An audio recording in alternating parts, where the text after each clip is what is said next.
نمازیں تو ایک غریب بھی پڑھ رہا ہے، نمازیں تو ایک لاچار جس کے پاس دنیا کی آسائشیں نہیں ہیں، جس کو وہ نعمتیں نہیں ملی جو نعمتیں ہمارے پاس ہیں، نمازیں تو وہ بھی پڑھ رہا ہے۔ تو نمازوں کا فرض ہونا ایک الگ چیز ہے۔ دوسری بات بہت ضروری جو ہمیں سمجھنی چاہیے کہ دعا تو ہم کر رہے ہیں بڑے عرصے سے، لیکن دعا کے کچھ آداب ہیں، کیا وہ آداب ہم پورے کر رہے ہیں؟ سب سے دعا کے لیے دیکھیں سب سے امپورٹنٹ جو چیز ہے کہ دعا مانگ کر جلد بازی نہ کی جائے، بے صبری نہ دکھائی جائے، کیونکہ جلد باز کی دعا قبول نہیں ہوتی۔ یعنی انسان دعا کرتے ہی یہ سوچے کہ مجھے رزلٹ نہیں ملا، میری دعا نہیں قبول ہوئی، میری دعا نہیں قبول ہوئی۔ یہ جان لیجئے کہ دعا ضروری نہیں اسی طرح قبول ہو کہ وہ چیز آپ کو مل جائے، رادر اس کی بہت سی شکلیں ہو سکتی ہیں دعا کی قبولیت کی۔ ایک یہ کہ وہ چیز آپ کے لیے بہتر ہی نہیں ہے تو آپ کو نہیں ملے گی، لیکن ریپلیسمنٹ میں ایک اچھی چیز آپ کو مل جائے گی۔ ایک یہ ہے کہ آخرت کے لیے وہ دعا آپ کی سیو ہو جائے گی اور آخرت میں اس دعا کا بہت اجر آپ کو ملے گا، آپ کے گناہ معاف کیے جائیں گے۔ اور ایک یہ ہے کہ آپ کو وہ چیز مل جائے۔ تو یہ تین بیسیکلی شکلیں ہیں دعا کی قبولیت کی۔ اب اللہ رب العالمین کو پتہ ہے کہ آپ کے لیے کیا بہتر ہے، لیکن پہلے مینرز آپ لوگ جو ہے وہ جان لیجئے۔ دعا میں جلد بازی نہیں ہونی چاہیے، دعا بہت سنسیریٹی کے ساتھ ہونی چاہیے، دعا صرف اپنے لیے نہیں ہونی چاہیے۔ یقین کیجئے میرا ایک پرسپیکٹیو ہی چینج کر دیا ایک عالم دین نے۔ میں ایک بار پریشان تھا، ظاہر ہے انسان پریشان ہو جاتا ہے، پرانی بات ہے۔ میں ان کے پاس ایک مسئلہ لے کر گیا، میں نے کہا میں بہت پریشان ہوں، تو انہوں نے کہا آپ دعا کرتے ہیں؟ میں نے کہا جی۔ انہوں نے کہا کہ آپ دعا صرف اپنے لیے کرتے ہیں یا آپ کی دعاؤں میں اور لوگ بھی شامل ہوتے ہیں؟ تو میں نے کہا کہ نہیں، میری دعائیں تو میرے ارد گرد ہی گھومتی ہیں۔ تو انہوں نے کہا کہ بیٹا آپ دعاؤں میں دوسروں کو بھی شامل کیا کریں، دوسروں کے لیے بھی دعائیں کیا کریں، خصوصاً امت مسلمہ کے لیے دعا کیا کریں، اور یہ دیکھا کریں کہ آپ کتنے اچھے حالات میں ہیں، اور فلسطین میں، کشمیر میں، شام میں اس وقت مسلمانوں کے ساتھ کیا ہو رہا ہے، تو ان کے لیے بھی دعا کیا کریں، اپنے دوستوں کے لیے دعا کیا کریں، اپنے گھر والوں کے لیے دعا کیا کریں۔ تو یہ بھی ایک بڑا مسئلہ ہے کہ ہماری دعائیں ہمارے ارد گرد ہی گھومتی ہیں، جبکہ رسول اللہ صلی اللہ علیہ وسلم نے فرمایا کہ جو شخص اپنے دوست کے لیے، اپنے چاہنے والے کے لیے دعا کرتا ہے تو فرشتے اس پر آمین کہتے ہیں۔ تو اگر آپ چاہتے ہیں کہ دوسرے آپ کے لیے دعا کریں اور آپ کو چیز جلدی مل جائے، تو آپ دوسروں کے لیے اچھا چاہیں، دوسروں کے لیے بھی دعائیں کیجیے، بہت ضروری ہے یہ۔ اور اس چیز نے یقین کیجیے میرا پرسپیکٹیو بھی چینج کر دیا دعا کا۔ کیا دعا صرف اس چیز کا نام ہے کہ جو ہم چاہتے ہیں وہ چیز ہمیں مل جائے؟ یہ سوچنے کی ایک بات ہے۔ دوسری بات، دعا شروع کیسے کی جائے؟ اللہ کی جتنی حمد آپ بیان کر سکتے ہیں، اسپیشل مواقعوں پہ، بارش ہوتے ہوئے دعا کی قبولیت کے کچھ اوقات ہیں، بارش ہو رہی ہے دعا قبول ہوتی ہے۔ اسی طرح تہجد کے وقت امام شافعی نے کہا کہ دعا میڈ ایٹ تہجد is like an arrow which does not miss its target. اسی طرح جو ہے وہ فرض نماز کے بعد، اسی طرح سجدے میں دعا کرنا، اسی طرح جو ہے وہ سفر کے دوران دعا کرنا، تو یہ دعا کی قبولیت کے کچھ اوقات ہیں۔ سب سے پہلے اللہ کی حمد بیان کی جائے، اس کے بعد نبی اکرم صلی اللہ علیہ وسلم پہ درود پاک بھیجا جائے، درود ابراہیمی پورا کوشش کریں پورا۔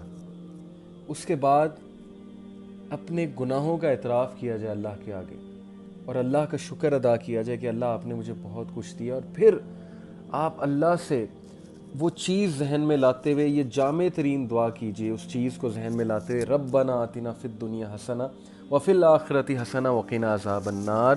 یقین کیجئے آپ کو انشاءاللہ دنیا اور آخرت دونوں میں بیسٹ ملے گا۔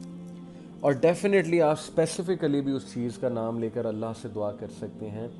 اس کے علاوہ دیکھیے اگر آپ چاہتے ہیں آپ کی دعائیں جلدی قبول ہوں تو حلال کے ساتھ جڑ جائیں، حلال کے ساتھ جڑ جائیں۔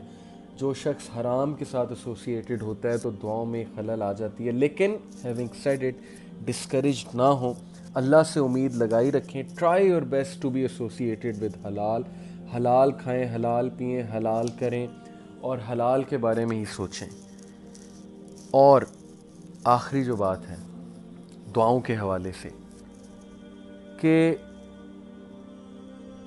جتنی انٹینسٹی آپ کی دعا میں ہوگی اللہ کے پیچھے پڑ جائیں، جس طرح ایک چھوٹا بچہ اپنے باپ کے پیچھے پڑ جاتا ہے کہ مجھے یہ چیز چاہیے، اور پھر صبر کیجئے، اور اگر وہ آپ کو چیز مل جائے تو بہت اچھا ہے، اور نہ ملے تو بھی اچھا ہے۔ اب بات رہی کچھ لوگ کہتے ہیں کہ ہم ان امپلائڈ ہیں، ہماری بڑے عرصے سے دعا نہیں قبول ہو رہی، تو دیکھنا یہ پڑے گا کہ آپ ان امپلائڈ کس لیے ہیں۔ اس سے پہلے کہ ہم دعا کو بلیم کر دیں کہ ہماری دعا نہیں قبول ہو رہی، ہمیں یہ بھی تو دیکھنا ہے نا کہ شاید ہماری کوئی غلطی ہو ہمارے ان امپلائڈ ہونے کی، شاید ہم اس طرح سے محنت نہ کر رہے ہیں، اس طرح سے جاب سیکھ نہ کر رہے ہو، ہم نے بہت سی چیزوں میں ٹانگ اڑائی ہو، ایک چیز پہ فوکس نہ ہو۔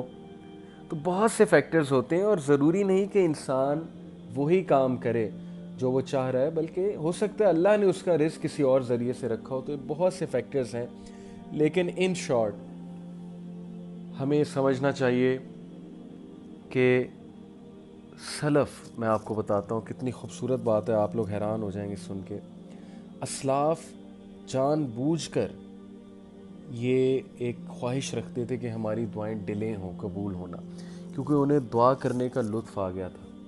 یہ بہت بڑی بات ہے اگر آپ سمجھ جائیں، کیونکہ دعا کرنے سے انسان اللہ کے قریب ہوتا ہے، جاب ملے نہ ملے، بھئی اتنا بڑا فائدہ تو ہو رہا ہے نا کہ آپ اللہ کے قریب ہو رہے ہیں، آپ اللہ کو یاد تو کر رہے ہیں، آپ اللہ کو پکار تو رہے ہیں، تو اس سے بڑی اور کامیابی کیا ہے؟ تو یہ سمجھنا بہت ضروری ہے کہ دعا میں جلد بازی نہیں کرنی چاہیے، دعا مانگنی چھوڑنی نہیں چاہیے، دعاؤں میں سب کو یاد رکھنا چاہیے، دعا کے مینرز فالو کرنے چاہیے، اور اللہ کی ذات سے کبھی مایوس نہیں ہونا چاہیے، اور خدا را دعا قبول ہو یا نہ ہو، چیز ملے یا نہ ملے، نماز فرض ہے، نماز فرض ہے، نماز نہیں چھوڑی جا سکتی، نماز کا تعلق حالات سے نہیں ہے، نماز غریب پہ بھی فرض ہے، امیر پہ بھی فرض ہے، جس کو نعمتیں ملی ہیں اس پہ بھی فرض ہے، جس کو کم ملی ہیں اس پہ بھی فرض ہے۔ تو پلیز اپنی نماز نہ چھوڑیں، شیطان کے چنگل میں نہ آئیں، اپنا خدا را فریم آف ریفرنس، اپنا جو ایک کہہ لیں کہ ویژن ہے اس کو بڑا کریں، صرف یہی نہ سوچیں کہ مجھے ہر چیز چاہیے تو ٹھیک ہے میری زندگی، ادروائز میری زندگی میں بہت سی خرابیاں ہیں۔ تھوڑا سا ذرا واسٹ سوچنے کی کوشش کریں تو اللہ نے آپ کو بہت کچھ دیا، اس پہ شکر ادا کریں، اور سب کو دعا میں یاد رکھیں، سب کے لیے دعا کیا کریں۔ آئی ہوپ کہ انشاءاللہ یہ چیز ہمیں ہیلپ آؤٹ کرے گی تھرو آؤٹ لائف۔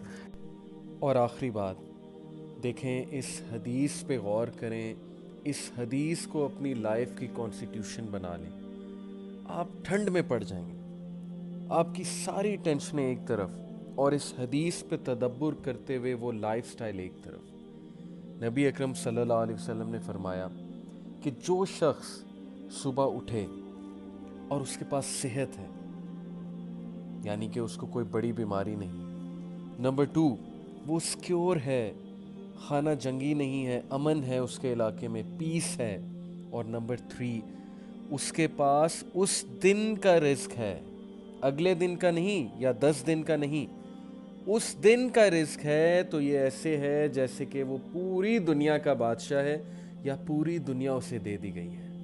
اللہ اکبر۔